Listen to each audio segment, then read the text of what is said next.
So hao wengine the Nepalese Indians you know. Yeah. So wanatuangalia hataosha vyombo. Ude mwingine akamwambia mimi siwezi. So she came back. Bado. So she came back here jilipia karudi.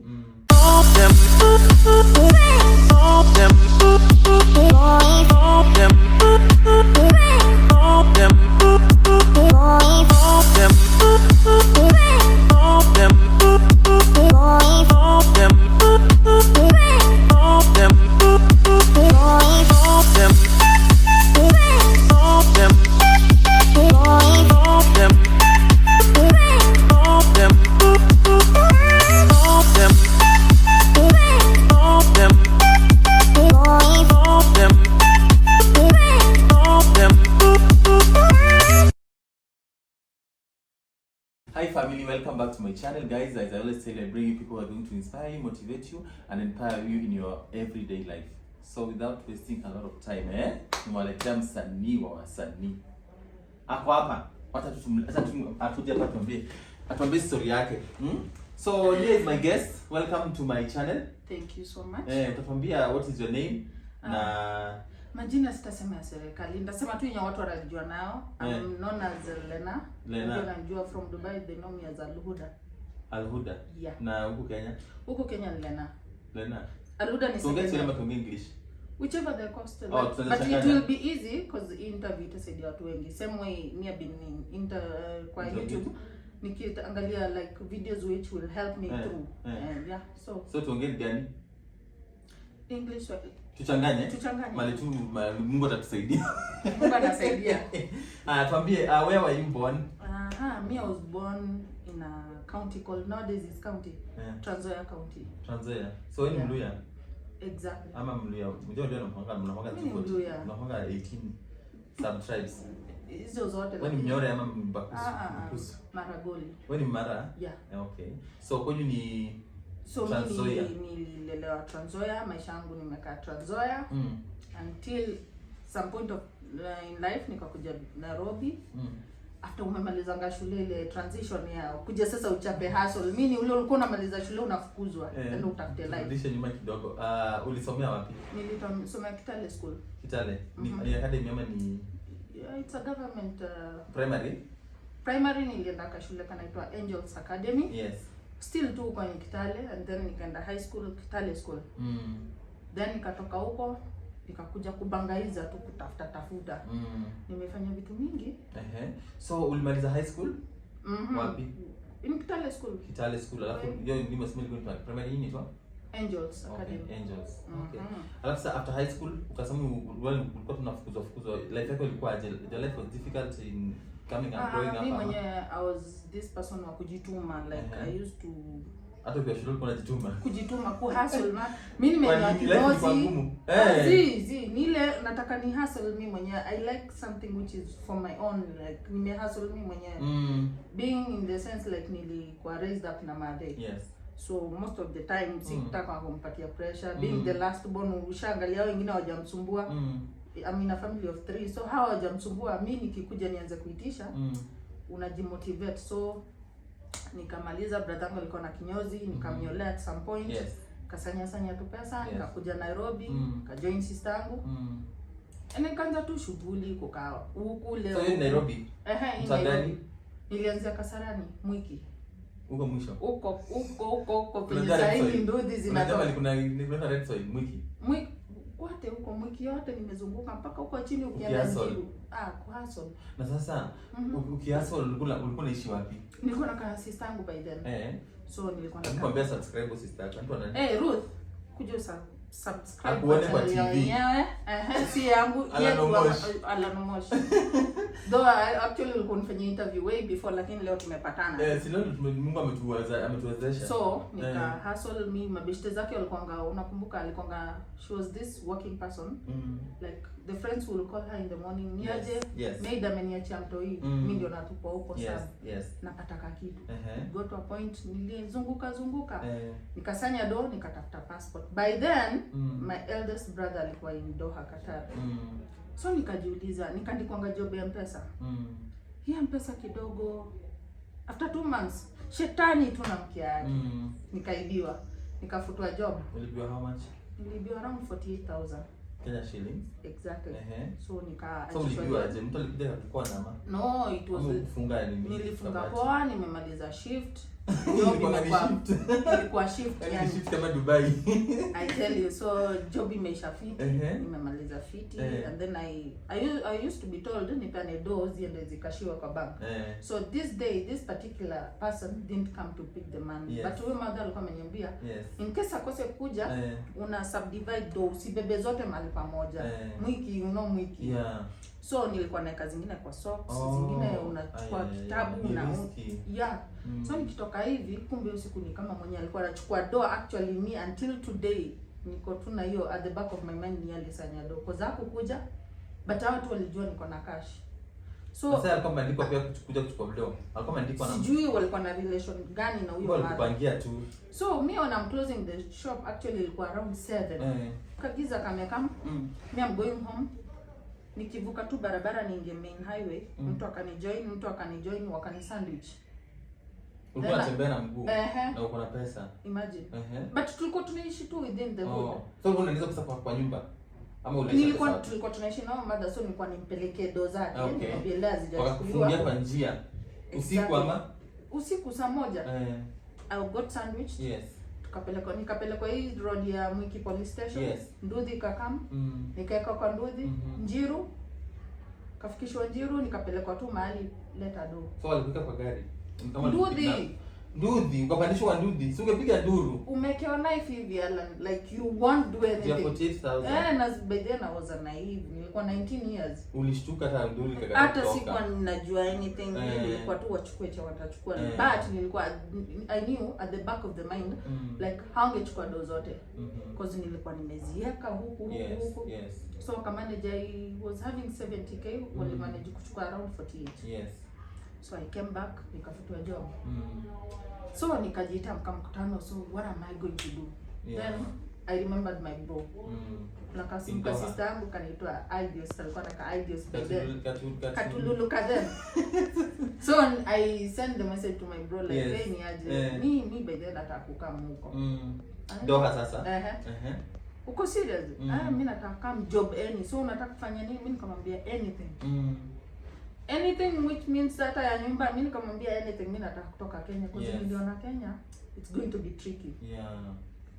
Majusi kupass form 4 vizuri vile mzazi alitaka ni repeat, nikamwambia mimi nita hustle. Au kwenda alikuwa na repeat hata college. Nikamwambia mimi nita hustle. So nimekaa then bro akaniambia okay, I will send you some cash, tafuta passport, nitakutuma Hurlingham. Leo ndio nimekuja nikakumbuka tu Hurlingham. Somewhere hapa chini kwa Magtech. Kwa agent. Nikakuja kwa agent. She was a very nice lady, Magi. Kama I told her, mimi nikakuwa tu honest, mimi sina any experience in anything and me want to travel. Akaniangalia hivi akaniambia by the way, wewe uko na 20 years. By then nilikuwa sasa ndio nimevuka 20, we are on the other year sasa. 21. That is 2014. So tuko 2015 January nimekuja full force. Akaniambia you are 20 unataka ku travel but niona potential yako, sitakuwa advice kazi ya nyumba. So what I will do, tuko na vacancies za waiter, waitress na cleaner. Hizo nitakutafutia hapo. So enda unda CV zote. Kuna CV 3. Exactly. Then unilete, then I will advise you. Yenye itakuja tutakuweka ni because nilikuwa nimemwambia ushapeleka brother yangu, so akajua hapa ni client referred. So mimi nikaenda home nikaunda CV ya waiter. By then hata ushefa iko kwa kichwa hivi.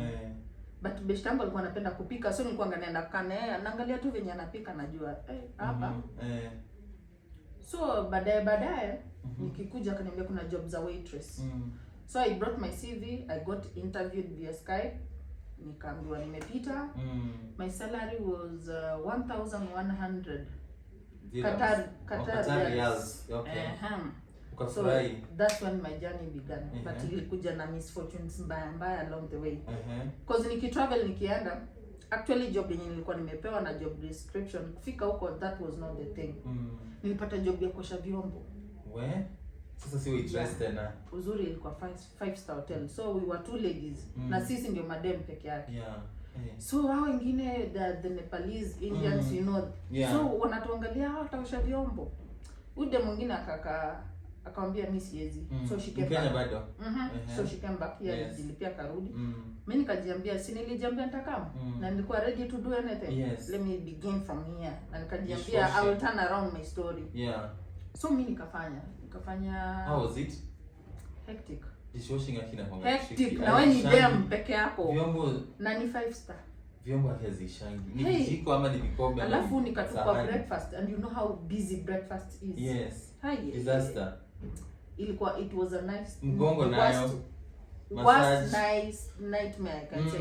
So mimi nikasukuma nikapush nilifanya for 3 months. Apparently kuna siku chef mmoja akakuwa mgonjwa. Na by then ilikuwa sana nimeanza kuwa mjanja nimekuanga na beshta. Unaangalia jikoni. Kuna beshta yangu alikuwa siwezi muita lakini sawa. Alikuwa anani-encourage by the way unaweza acha hii job ufanye kitu kingine hii kitchen. So nilikuanga tu free time na kuja ku pass time na jua ma vegetables kwa hivi nikaanza ku create passion na vegetables because niliona that was the easiest section ninge handle. So from hapo nikawashaosha vegetables. So kuna siku there was one chef who was sick. So they were looking for someone who can replace because Baladia is a municipality. Wakami. Kanjo. So hakuna venye mtaacha hiyo station kama jina gani? Kanjo. Sina konga. Baladia ni Arabic. Kanjo. So hakuna venye hiyo station ingekaa empty. So they looked around. Who them akamwambia, "Why are you going too far?" She's here, she can do it. Wow. Wakenya tunakonga tumejituma. She's from Kenya. Wow. Wakenya tunakonga tumejituma. Nikapewa hivi ka script nika cram chemicals, how to sanitize, how to receive, how to exactly. Imagine the Kanjos came nikaulizwa tu what is the process of receiving and storing. I explained to them what kitu nilikuwa nimeshika and that was it. Wow. From Apple the chef was impressed. This chef called Chef Da Silva, I don't know. He's a Sri Lankan. The guy was really impressed. He saw something in you. Akaniambia man, you know what? Kwanza leo wewe na hizo vyombo. Now you are promoted. Bye place. Now you are promoted. The guy really fought for me. Kapelekwa mpaka kwa HR. The guy really ali put all his all kuona nimechenjiwa. Wow. So I was called to HR nikaambiwa kuna kazi. Tumekupea kama utaanza kama kitchen helper. But we have a problem. Disclaimer nikapigwa nao proper. Hii ndio ilikuwa disclaimer. Hakuna salary increment. Hiyo salary yako tu ndio itastick. So kitu itachange hapa ni experience na uniform. But sasa ni kujituma. Mimi nikajiambia ni better hapa than uko penye. But same salary. Hakuna motivation. Nothing. So mimi ndio huyo nikaanza. Pole pole gradually nikafanya. Then 2016 I came back around November nikajiambia nimechoka acha niende nitulie. So nikakuja Kenya. Nikakaa. So ulifanya hiyo kitchen for like nilifanya for 2 years until contract yangu ikaongezea do. Hivyo people they are so mean. But at least walini motivate. Alipata experience. Na nikiwa huko nikakuwa mjanja nikaanza kusoma sasa culinary arts. Mimi mwenyewe tu ya kujituma kujitafutia. Nika create passion. So nilikuwa nimeanza kusomea Japanese cuisine, sushi. So nikarudi nikajiambia 2017 acha nitulie nipumzike. By then I go to Dubai. So nikakuja Kenya, life ikakuwa tricky, nikasota within no time. Ile pesa umetengeneza yote nimekuja bila plan. Umekuja tu kusota na within no time. Resign. Huko niliacha kazi ni wasi resign. Ulivurugana nao ama? That is the nimeresign to property mo. But Katari kama umetoka hivyo ndio wanaanza kukubani. Ama wali change? Hapana, nilitoka tu na simple excuse niko na emergency, let me go home. Unajua unafanyanga kazi until you get to a point hata una hiyo time ya kuresign, you just want to go. Hivyo ndio ilikuwa. So nikakuja Kenya, nikasema sitaka tena na sister yangu. Nilikaa naye kiasi. Nikarudi Kasarani. Kurudi Kasarani mimi ni nani? Nimeanza kusota, sikubali kusota. Nikaanza kujaza gari za MSL za kuja tao. Unafanya konkodi? Umakanga na. Uko najaza gari. Nalipa zangu narudi home. Ulikuwa umetengeneza how much in a day?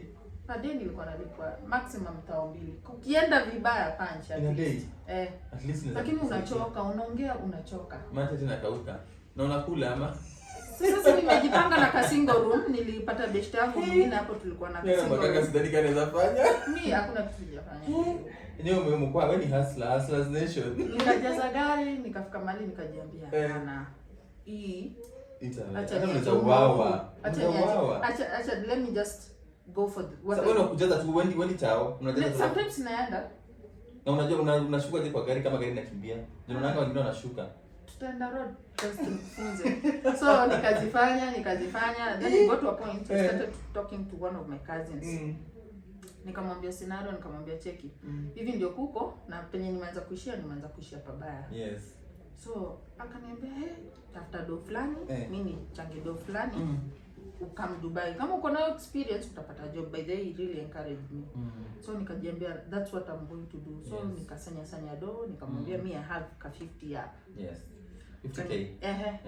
Akaniambia sasa visa. My sister works with the tour firms. So nikamwambia tu ni agent nisaidie kupata visa, akani apply ya visit visa. So kuchukua visit visa ya 3 months. Ya 3 months. Yes. I booked my ticket, nikapata ilikuwa on offer. Nikapata na 10k. Ni offer mlipenda. Wallahi Kenya. Lakini KQ ile kitu mmetufanya. Wamefanya ile kitu. Wamegoma. Kufinya magoti. Alafu ukapata ticket, ukapata visa, nikaenda Dubai. Nikatafuta visit visa. I got a bed space in Al Jaflia former. Now it's Max. Kapata ka bed space nalala juu. Wow. Yeah, hapa chini ni couples. You don't want to imagine. Life. How is the life of the bed space? Can you just tell them a bit? Terrible. It was my first and my last one because it's a bed. It's a space. You have your bed. Not your bed. You are sharing the upper space on boarding.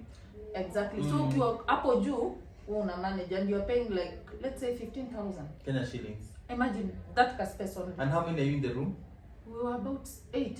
Where? How do you breathe? Nimepitia bed space. AC na kugonga direct. Alafu chini kuna lala couples. Wallahi. So nikiingia hivi nikaambiwa kuna Unaona tu hapo. Nakwambia nilikaa na siku 2 nikajiambia welcome to Dubai. Habibi come to Dubai. Guys, it's not easy usually when you're going for a bed space. That's why I tell people I cannot host you. Kama mimi niko Dubai, it's very difficult for me to host you from really Kenya. Hard. Because I'm living in a company. Mheshimu tu. So mimi ndio huyo nikakaa. After 1 week we used to have Satwa Square where Kenyans used to go. Mnakaa hapo wenye mnatamak. Mkisikia like we have an opportunity somewhere, all of you go. So to try. Nikambiwa kuna hiyo Satwa Square. So I went to Satwa Square, nikapata ka slot kangu, ni kuna place nilikuwa nakaa. I got a friend called Steve. Sijui alipotelea wapi. Mambo so, Steve. Kikaa hivi siku moja Steve akakuja na link. Central Group of Hotel is hiring. Central Group. Central Group of Hotel is checking. So nikiangalia hivi, wana hire. Okay, when is the working? On Monday. Makiu nimekaa Dubai, this is my 3rd week. Nikajiambia I'm going for this interview and this is mine. Sometimes when you want something in life, just claim it. Nilijiambia this is mine. Yes. So me what I did, I'm taking it. I went. Nikamwambia by the way mimi sijisikii fiti, I'm going back home. It was on a Friday. So I have 2 days to prepare myself fully. On Monday niko kwa interview. Nilijiambia on Monday once the interview doors open, I'm going to be the first one. Wow. So what time did you arrive there? So me I went home, slept, prepared my CV, rehearsed how to make Caesar salad, how to make Greek salad, everything. So on Monday, by 3 a.m. I was up. Wow. Watu walikuwa wananicheka, where are you going? Interview ilikuwa wapi? Interview ilikuwa a place called Business Bay. Oh yeah, so from Jaffilia to Business Bay you need to take a metro. 3 a.m. kumeshamka. Niliamka nikaprepare, rehearse. Wanakuangalia wanashangaa sana kwa Lazima. Remember back then I left Doha 2016. This is 2018, so kuti imeingia. Makanga imeingia, kuti imeingia. So I need to refresh. Hey guys. So, mimi ndio huyo. Hey, 3 a.m. mi watu wanalala, mimi niko tu Caesar salad, tomato. So somewhere around 5:30. First metro is 5:30. Imagine ilikuwa ndani ya metro. Ulikuwa peke yako kwa metro?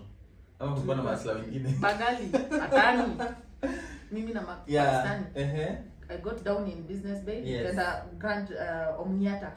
That was the HR office. Yeah. So nikafika huko, security were like, why are you here for the interview? Yeah, mama, the interview is opening 10 o'clock. Why are you here? Me nikawambia, I just came akambia, that lady was very lenient with me. She told me, just sit there. At least when they open, you'll be the first one. Yeah. Hey, it was a dream come true. So I went and sat down. I was calm all through. Yeah. Nikangoja by 7. Trust you me, when you are going outside, kumeja. Yeah. Unajua how walking is. It's a long queue. So watu wameanza kufukuzwa. Me luckily I was the first one, and I make sure security wameniona. So when the doors were opened, wale open the doors ngapi? 10 ama 9? 10, 15, 10, 20. It's like a whole 5 hours umengoja hapo. Na jana sikula dinner, nimeamkia interview na yon kuyon. Ni mimi tu na Yesu. So when doors were opened, Zayed, Sayed, Shefama, they have to come in, set everything before they start calling people in. Yes. So this guy really changed my life. So me, I went in. I was the first one. Yeah. Shefama. I met this guy from Syria called Shefama. He really. Hi, Chef. Chef, where you are? I will make sure the video gets to you. Lazima so video. He was like, "What's your name?" I told him my name. So, which department do you feel comfortable in? I told him Gadmanja. Cold kitchen. So what can you do in cold kitchen? I took him through the process of receiving. You remember when I narrated the story of receiving, and the story got stuck in my head. That's the same exact story what I gave him. So that was the only question I was asked. So he was like, actually starting salary, I will give you 1,800. I'm like, chef, but you're giving with accommodation or no accommodation? I was like, less. Chef, this one is very less for me. Less, I have family, I have people who are depending on me, so you're negotiating the salary. So he was like, okay, I'll give you 2,200. I was like, it's a fair deal. I just told him thank you. Yes. So I went back home. But you know, that time, if you negotiate with them even more, they can add you more. More, but then you're still like, you are still naive. If I will negotiate more, I might lose the chance. At least they could have reached at least 3,000 or 2,500. For the by then Central Hotels it was a new hotel also. Yeah. Okay, so you went signing. Yeah, I sent my contract. I went back home. It took me a month before joining the property. So when I went home, I was just sleeping, surviving. By then, those at least you have a contract, you have an offer. Yeah, I have a job. I just know I have a job, despite I don't have rent. I don't have anything. So I used to tell my landlord, "Here's my contract. Just bear with me. I have a job." Okay. So I stayed for 1 month. Yeah. We later joined Central Hotels. That's where another journey began. They were not giving salary in the name of working. What were they saying? They were not giving salary. Why? In the name of you still don't have a visa. But these people really used us in the name in the sense. Let me tell you, Mimi, I will never show up if you don't give me a visa. By then we were doing the pre-opening. I remember that's when I met you. Yeah, but for me, you know me, I was very tough. So you are on another different story. No, but for me, I refused. I left. I went to Kenya and then they did my visa when I was in Kenya. Yeah, you came back, so I cannot work without a visa. It's risky. Actually, I saw you for 2 days, then you disappeared. I told them I'm going home. So for me, Brenda, Helen, the rest. Okay, stop calling them. We stayed. They will come here for you. So we stayed. Yeah. We suffered. It was tough. Working without a visa and salary. Imagine. And the landlord is still waiting. Now, here my visa gets expired. I ran into overstay. My agent is on my neck. I have nowhere to go. So one day I told myself, no, I'm not going to work. I'll go to the head office. So I went to the head office. I got Mr. Z. I told him, look. And I went with my bag, a small bag. I told him, sir, me, I'm coming to sleep here. With or without visa, me, I'm not going. I'm staying here until I get my visas, all my papers, my salary. That's when I can. Because I've stayed in someone's house for the bed space. And you're working, but the hotel is already busy, right? And by then, I was transferred from Central Hotel to Royal Central Hotel in Palm. Busy place. And traveling. We have you have to spend. Yeah. So the guy really understood my case. I can purchase some dough, go and do the visa change. Here's your Your cash, pay for the overstay. This is the flight to Oman for the first time. I just touched down in Oman and came back. Yeah, you did not leave there. Yeah, so I did the visa change. Then I started now working officially. Now things became better. I was on a payroll. Yes. So after a while again I got transferred to Central Hotels where I began. They are using you. So when I came there is when now we got to work with you. Yeah. I remember some good managers there. Staki kwa tani lakini you manager you did. Wanajijua. Acha tu. So I worked there for a while. And then nikasikia nimechoka. Shida na mimi ni kuchoka. Na nikichoka nimechoka, punda akichoka amechoka. Unataka kutoka tena kurudi Kenya ama? So me I went to the HR, I told them, look, I'm resigning. No, they changed Chef Ama. He was my favorite chef. So after changing him, he was telling me, try to find a way you get cancelled, then I will absorb you to where I'm going. Yeah, he was also leaving. So yeah, I was like, come to think of it, it is a good opportunity. And I got another story. I was to travel to another country. So I said, this is the opportunity. Yes. So I went to change. They told me, no, you cannot resign now. I finished my 2 years. Why are you still keeping me here? It's already 2020. The problem is with Dubai, and I will advise everyone, if the company sees a potential in you, like you're working extra hard, you're giving all your, when it comes to resigning, they won't let you go. Really? They will frustrate you. But they should try me. They will frustrate you. They should try me. Me, I work hard and I work extra hard, but I don't take shit. So, alafu sasa? So me, they didn't want to release you. I dedicated myself to this company. I used to work 18, 17 hours. And they don't pay you extra? No extra. Ni kazi kanisa? Yes, charity. Okay. So me, I did my job. So time you could resign, nikaenda kwa Huda. No, they came with this policy. The company had a lot of employees. They wanted to send home some. Yeah. So they terminated some people, of which one of my guy, akaenda. And I really used to like working with this guy. So ikaniuma. So nikapewa mse mwingine, and you know when you're being replaced, someone is being replaced in your station, you still have to start from basic training. Yes. So I trained this person, he's getting along. Again, he's removed that he needs to go. Then I'm remaining alone. So I went to Huda. I told him, Huda was our HR then. Told him, Madam, here's my resignation. I'm offering to resign, like terminate me, then bring back this person, because the person really needed the job by then. Yeah. She was like, no, the company doesn't work like that. Then I was like, it's me, I've resigned.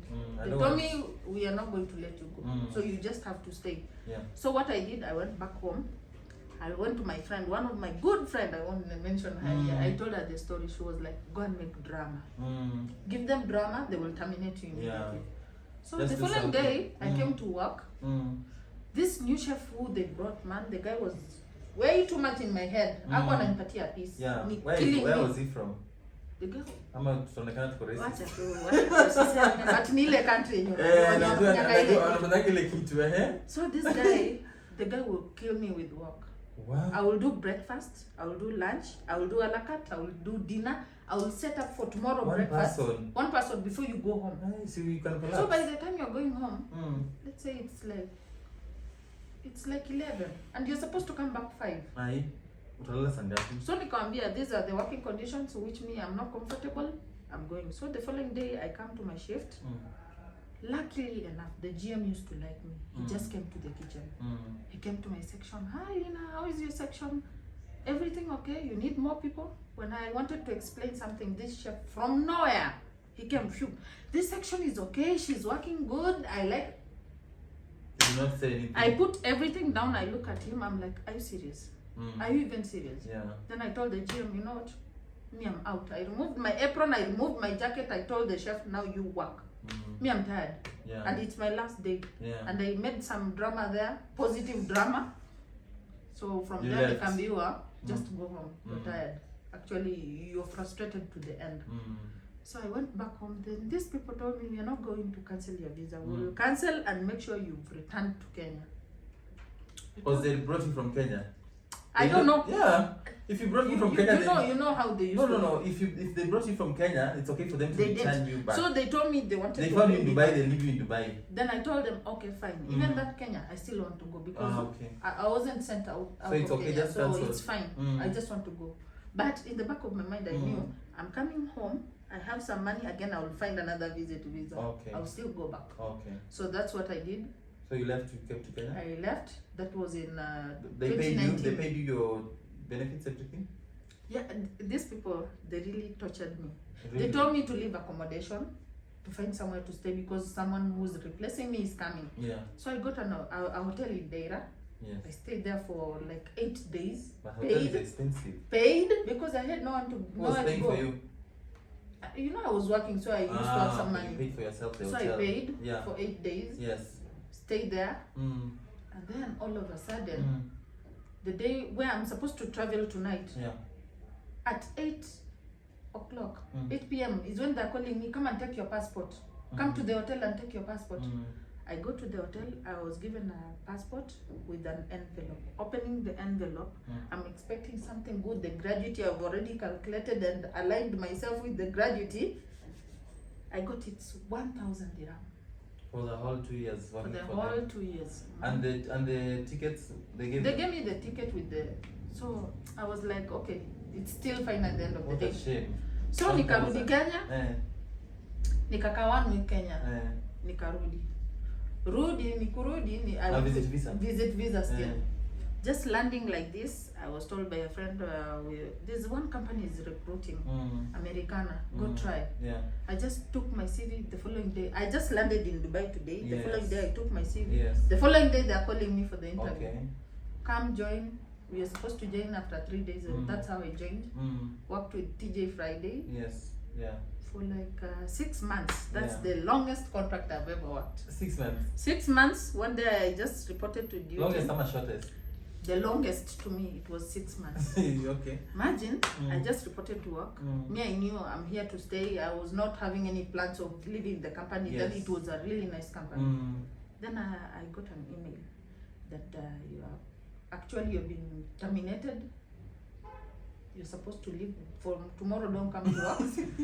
Just like that, you didn't do anything? The reason being, COVID is here. We are laying off people who have not finished 1 year. Wow. Because you're still on probation. And huku nje, COVID is like, it's real. You no cannot, jobs. and by then I had left for Abu Dhabi. Okay. So leaving Abu Dhabi, coming back to Dubai, it was a hassle. But I had to come back because I knew nikikuja Dubai, it will be easy for me to find a job, unlike Abu Dhabi. So I find my means. I came back to Abu Dhabi, Dubai, stayed the whole of 2020 without a job. How are you surviving? We have something special. Hakuna kupeleka magari na kuzijua. Hakuna, lakini what are you doing during this time? Just by then nilikuwa napikia watu. I used to advert online. Ningeji advert mimi mwenyewe. Mtu ananiita, I have a birthday, come and cook. I go. So you go and cook mapilau hivi. Ninaenda napika, ninakula, alafu ninalipwa. At least. Na nabeba take away. Sina means. So I did that for quite a while. They were paying you well, like you could pay your rent? No. Ama you're just on debt? Rent, I'm a good talker. I used to talk to the landlord nicely. But finally you cleared all your debts? Yeah. No, actually when I left Abu Dhabi, I was given my gratuity for the remaining months. So I came well loaded. I just went to the landlord. I paid him for the rest of the days. Nikajiambia chakula. Tujaribu tumalize. Tujaribu kutukati sasa. So from there, nikaenda Holiday Inn. Then I went to Legoland. So nikiwa Legoland, 2-3 people started telling me about cruise jobs. But me, cruise I'm like, mimi staki. Unaogopa maji? Mimi na maji hatukatani. So someone last year, a friend of mine, called me, nikaenda kumpikia as usual, akapewa link, tukashare, akaniambia umeapply? Yeah, I did. But sikuwa nimeapply because sikuwa nataka. So later, someone else asked me, utaki jobs za cruise ship? I'm like, later on, nikajiambia, the last person ataniulizia, nikajiambia, wacha huyu friend yangu aende, if it goes through, then I will do it. Actually, it went through. She came and showed me all the receipts, the ones I wanted to see. I'm like, it's serious. Comparing the salary I'm getting, na yenye nitapewa huku, work experience, then you get to travel, then I was interested all of a sudden. So one day, nimeingia job hivi, one guy asked me like, hey, job ya cruise ship, afani, thank you. Ujiski? Nikamwambia ndio gani? He was like, they're hiring people, this company called MSC, Mediterranean Shipping Company. Me, I'm like, really? So I gave him my phone. I told him, let me go because I was running breakfast. I removed all the passwords. You do what you can do. And then so he applied for me. I gave him my CV, my everything. I literally just trusted him. So he applied for you. Where is he from? He's from Kenya. It's called Afani. Afani. So after I apply here, how long did it take for them to... Actually, for him, he told me I was just having luck. It was my day. Because for him, he applied after 2 days is when he got the invitation to the interview. For me, 15 minutes. He told me, man, you're very lucky. I think your CV has magic or something. 15 minutes, I got the interview. Like, I got the invitation to the interview. So, the bad thing, the interview came on Friday. In my hotel, Friday, you can never take off. It's a busy day.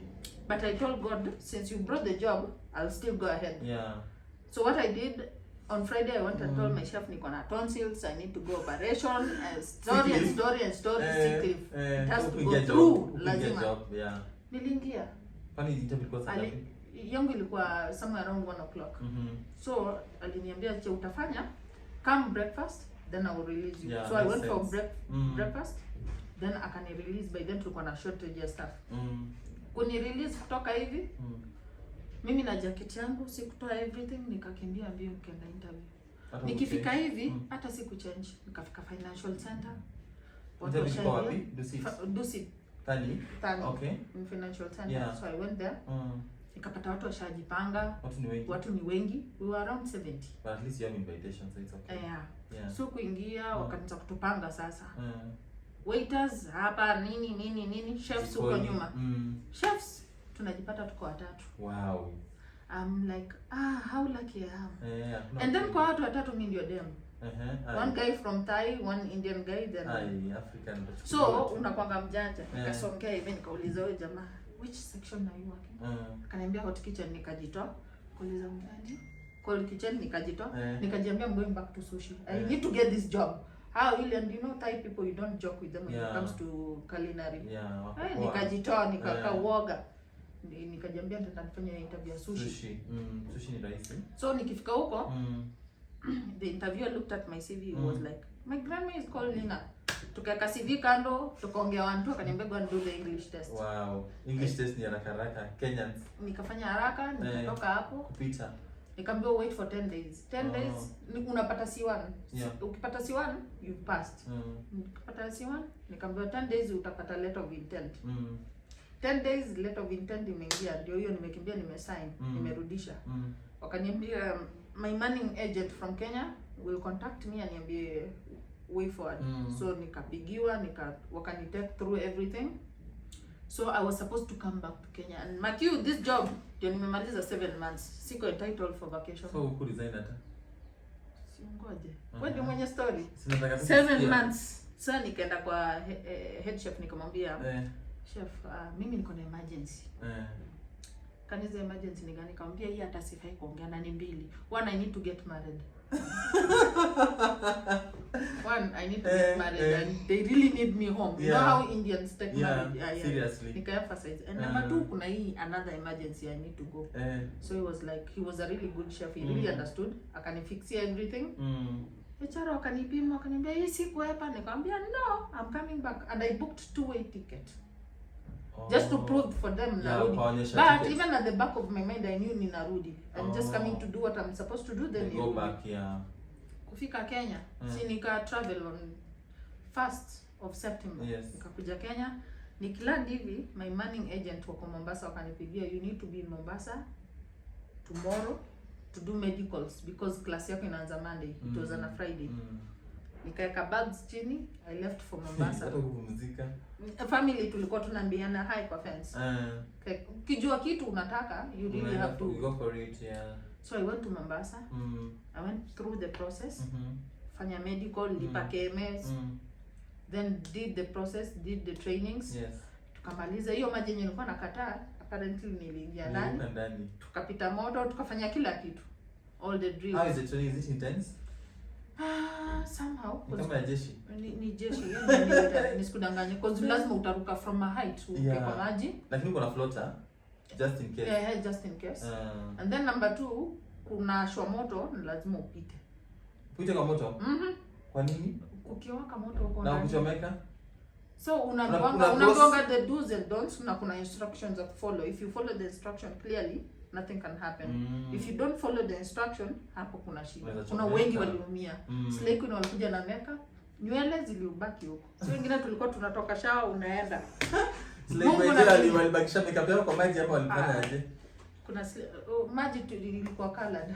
Kuja kwa colored. So nikamaliza training. I came to Nairobi, so I called one guy. He's working in this company. I told him mimi niko na ticket nafaa kurudi job. What will you advise me? Akaniambia unataka travel when this year or next year? Nikamwambia this year. Then you have to stay. Then I called my company. I remember I had an old passport, mimi sikuwa renew. Yani nime renew. Yeah. Na God had reasons as to why sikuwa renew, sababu hoteli zenye nilikuwa natoka nikiwasumbua walikuwa naeka cross kwa passport yangu. Na hiyo so moja ukienda kwa C1D visa wanaangalia sana. So ni mimi ni God tu. So nika apply passport nikapata, nikawapigia nikamwambia mimi I cannot come back immediately. Hata hii story ndio wako na acha niseme kwa Kiswahili ndio asishike. Kwa nikamwambia HR mimi sikuji sahi sababu passport yangu ni ile nzee. So lazima nitafute slot nipate passport nyingine. So akaniuliza when are you eligible to travel? Nikamwambia by December. But I requested her just go ahead and cancel my visa because I might not. Ninaweza fanya ile kitu. Umeoleka maybe umenini. Mzee anaweza na wewe unataka kukaa hapa tule mtoto. So my HR was like kama urudi, the only assurity we have like you'll come back, we ought to detain your gratuity. Which is not much. Hata si pesa ya kusemea watu. So nikaambiwa kama utahitaji hii pesa urudi. Kama utahitaji then you have to stay. Me I told her let me see what I will do. Until now I'm still saying. Alafu wana they are still expecting you. Nikaachana na story yao nikarudi sasa ni pay full attention. So huku nimemaliza kila kitu. I was told to wait for just few weeks. Nipatiwe ship. Then story sasa tuanzie hapo, story ya visa process and process. Yeah. So nikapata ship. Apparently itakuwa tu inazungukia somewhere in the US. So me I went for it. So nikaambiwa sasa hard point, nimefanya hiyo training yote, hakuna kitu ilikuwa hard. One hard point yenye tumebaki nayo hapa ni visa. So I applied for my visa. I filled something called DS-160. For those who are asking, people have been asking me about this DS-160. Be very careful with it. When you're filling it, make sure the person who's helping you to fill it, make sure you're present. Don't send your documents to someone to help you fill. Because whatever they're filling there is what the consular will use against you. They will ask you. So me, I went, I called the person who was supposed to help me fill. He was like, send me, I told him no, I'm coming. So I went, we filled with him. I was quite knowledgeable about it. Yes. At this point, I get to ask him question, which visa are we applying? We have so many types of visa. So US. for crew on transit, you need to get a C1D visa. Then from there, I got a slot to do my interview. So interview is the trickiest part here. Because you have to read through your DS-160 very well. You need to know much about your ship. You need to know much more about the country you're going.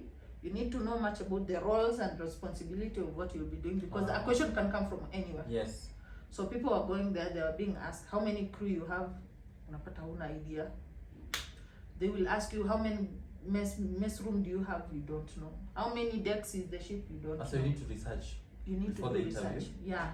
So the selling points. What questions did they ask you? So for me, I researched everything. I went there well prepared for like a question will come from now.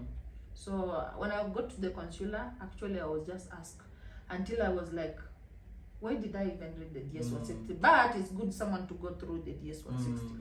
So I was asked my surname, of which I gave them my surname. I was asked my first name. Alhuda. I was no, my surname is Kibisu, and then they asked me what is my first name. I told them, and then they asked me, have you traveled outside the country before in the last 5 years? I told them yes. Where and where? I remember Doha, Qatar, and United Arabs. What were you doing in Doha? I told them I was kitchen helper. What were you doing in UAE? Told them I've worked with several properties, because they will go through my visa status. They will get to know how many visas I have. I told them I worked with several properties. And recently I worked with Holiday Inn and Legoland. So how long have you been in Legoland? Told them. What were you doing in Legoland? I told them. And then the interviewers, because the guy just knew this one has gone through her work experience very well. She knows everything. He wanted to confuse me. Yeah. So he asked me, and I can see here you have been to Naivasha. What were you doing in Naivasha? Then me, I'm like, no, sir. It's your country. No, in working. I told him, he just want to confuse me so I can fail the interview. I told him, no, I've not been to Naivasha. But the system is showing me you worked in Naivasha. I told him, no, I've not worked in Naivasha, neither have I passed through Naivasha. Just to cut the long story short. And you don't feel that Naivasha in your application. Why? He was just trying to confuse. Yeah, this is an interview. He just wants to make you. He wants to see the attentiveness and how alert you are. Okay. And how you can converse. So guys, you have heard that you need to be very careful, alert, especially with the DS-160. Your standing posture, your dressing, really talks much about you. So I was very keen. I told him, no, I've not worked in Naivasha. Then he told me, have you been arrested by the police before? I told him no. Then he told me, do you have your CDC and your Seaman book? Yes, I have. Then he told me, congratulations, you passed your interview, you'll get your visa in the next 3 days. And that's how I got to finish the whole process. Now I'm just on transit mode. Anytime you can go to US. Yeah. Congratulations on your new job. Yeah, it has been a long I'm happy time. for you. So just to finish the interview, just finish the video, the content, just advise our young people who are coming up behind you. Of course, they're looking up to you. Just advise some people who maybe want to travel, they want to, like, maybe they're finding that there are no jobs in Kenya, they want to go somewhere else. Just advise them in your own words. Me, I will tell someone something. When you sit down at this point and then you get to see life is hard, you ought to dust yourself up and just send yourself. Wajitume. Yes. Be this a go-getter person. It doesn't matter where you're going to begin from. Yes, yes. And more so when you get to here, I've sent these people this link for where I'm going. I've sent people the link of where I'm going. Yeah. People will not apply. Yes. Na mtu atakwambia bado natafuta job. Yes. Just text everything seriously. If someone send you any link, just apply. You may never know. If be conversant with people to get to talk to people. You may know. Like me, if I wouldn't have talked to this Afani, I wouldn't have any story by now. Yeah. So get to talk to people. Yes. Wajitume to anything. Where you find any opportunity where you can start to begin your journey, take the opportunity. And let nothing hinder you. Thank you so much, guys. Thank you for coming to my channel. I know it's been a long time looking for you. We wanted to do an interview on food way back in. Tutafanya tu ya food, tutapika, tutapatana tangu kwa meli tutapika, usijali. But I'm still chef on high. Ukijisikia kukula call me. Hii nafanya free. I don't charge. Tutaenda kutupikia baadaye basi. Thank you so much, guys, for watching. Until next time, it's goodbye and God bless you. And keep in touch and subscribe to his channel. Yeah. Thank you so much.